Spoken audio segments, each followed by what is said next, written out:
everybody. Before we get into this morning's update, I want to go over a quick synopsis of what's transpiring so far.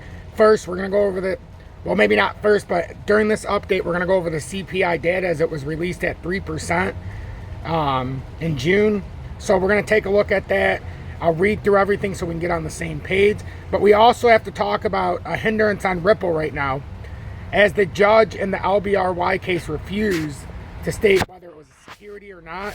So that's something that's going to be interesting. So read through all that news with the LBRY case, as it, you know, it has some significance and substance to the Ripple versus SEC case. And then we'll also take a look at the XRP price actions as it sits at 0.4711. Still unable to break up in any kind of real way. Also haven't broke down the support. But the main story here today with the CPI being released, the US dollar has absolutely tanked. It's down below 101 right now. It's at 100 spot, I believe 94 right now. So it's absolutely imploding. Gold and silver initially took a tick, but I think we could fall across all markets initially like we have. But we'll see exactly if this is lining up for something greater. As we know, XRP, if you go back on the USDT chart, it's August of 2020. And if you go back to the USD chart, it's November of 2020, the last time we had a bullish cross in the weekly, and we are on the verge of doing that exact thing. So that would be a historic moment that hasn't happened in 3 years. But we'll have to take a closer look. As the US dollar currency plummets, that's going to allow risk assets and cryptocurrency to actually make a bid here. So we'll see what happens with that after the intro. Make sure you use positivity over negativity this morning. It's our chance to start positive. And I would appreciate a like, but also help each other in the comments, because if we help each other, that universal energy is contagious and we're unstoppable.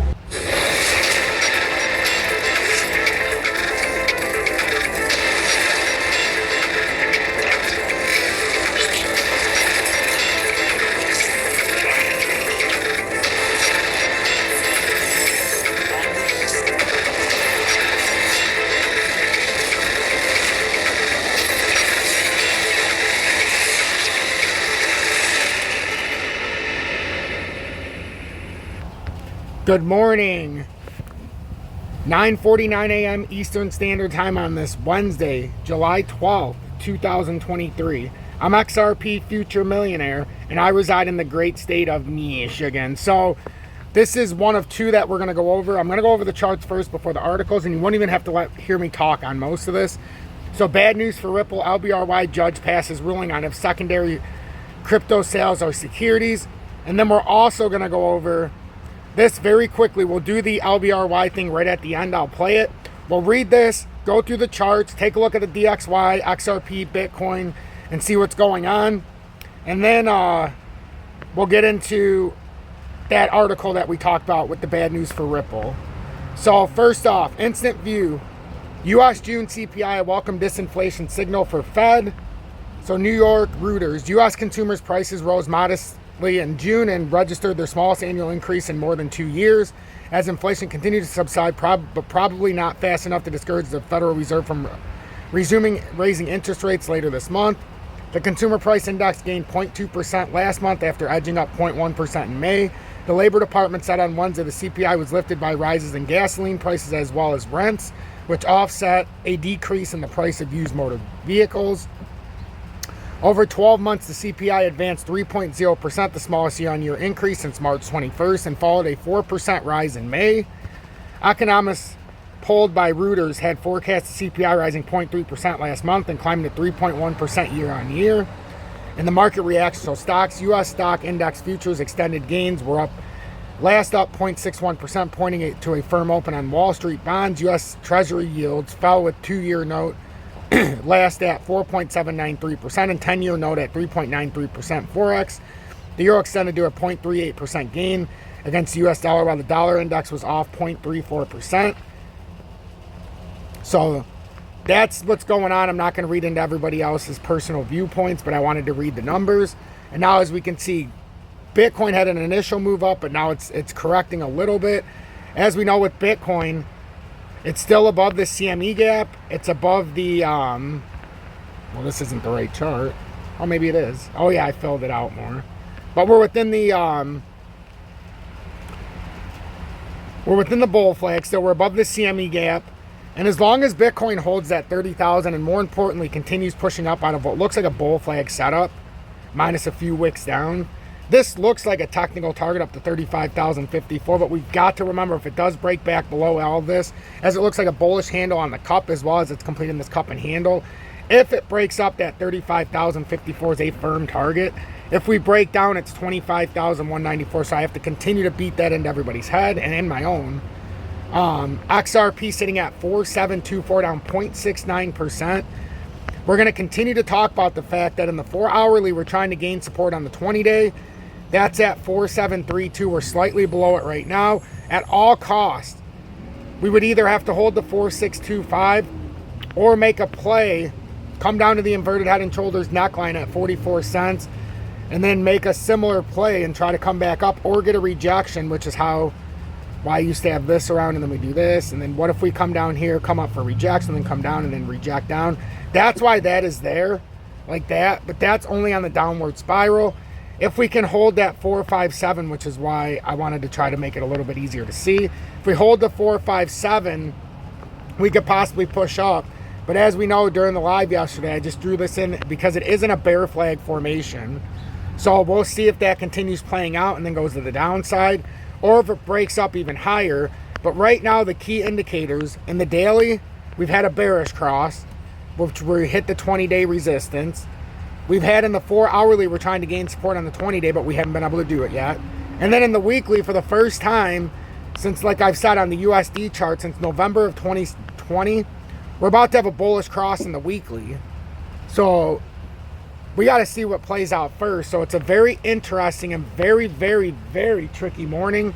We know that's a giant bear flag, and if we play this true, we have a massive drop down to the 2020 uptrend for first drop, which is down to 37 cents. But ultimately, the technical target out of this is 1985, which is down to the 2017 uptrend, as we can see firmly in the all-time pattern.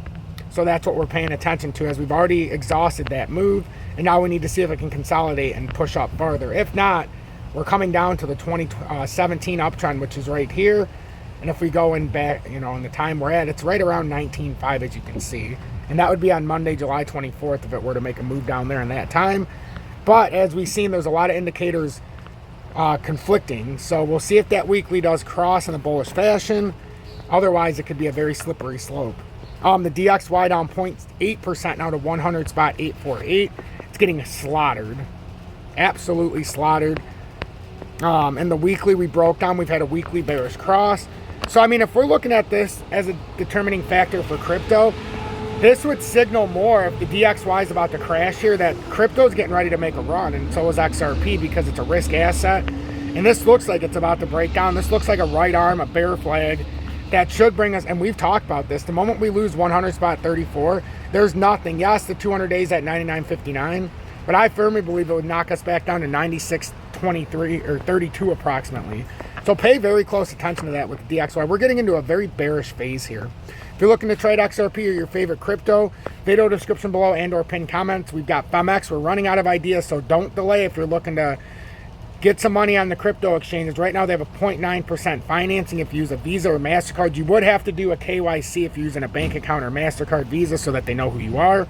But if you're just trying to use it as an on-off ramp, like I sent money from my XRP from Uphold, and now I'm doing different things on there. They have leverage up to 100x, but you don't need the KYC to send back and forth. You can withdraw up to $50,000 a day to another exchange. So take advantage of that in the USA. It's in the video description below and/or pinned comments. And then also, if you want to join Tom's Army or show me personal support, that's in the video description below and/or pinned comments, as there's no paid advertising, paid promotions, or paid sponsorships of any kind on this channel. And I put out all my content out for free because I believe no matter the size of your wallet, you deserve this information. Make sure you hit that like button, turn that bell notification to all, and subscribe to the channel. Make sure you share this as well. Watch, recycle, repeat. Watch the content, recycle it to friends and family, and come back and watch the next update. I'm going to leave it here with bad news for Ripple. LBRY judge passes ruling on if secondary crypto sales are securities, and I'm going to play this so you don't have to listen anymore. Make sure you use positivity over negativity, and I'll see you this afternoon. Bad news for Ripple. LBRY judge passes ruling on if secondary crypto sales are securities. Ripple may be holding its breath a bit longer after a United States district judge refused to rule on if the secondary sale of LBRY credits, LBC, constitutes a security. On July 11th, New Hampshire District Court Judge Paul Barbadoro made the ruling in the case the United States Securities and Exchange Commission, SEC, brought against the decentralized content platform LBRY. The ruling may have offered legal precedent to fellow District Court Judge Annalisa Torres, who is set to make a decision on the SEC's case against Ripple in the coming months. In his ruling, Judge Barbadoro said, "Accordingly, I take no position on whether the registration requirement applies to secondary market offerings of LBC.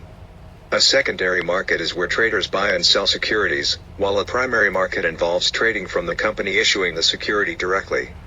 John Deaton, a U.S. lawyer representing thousands of XRP token holders, tweeted on July 11th that he contacted Judge Barbadoro to seek clarity on if LBC constituted a security.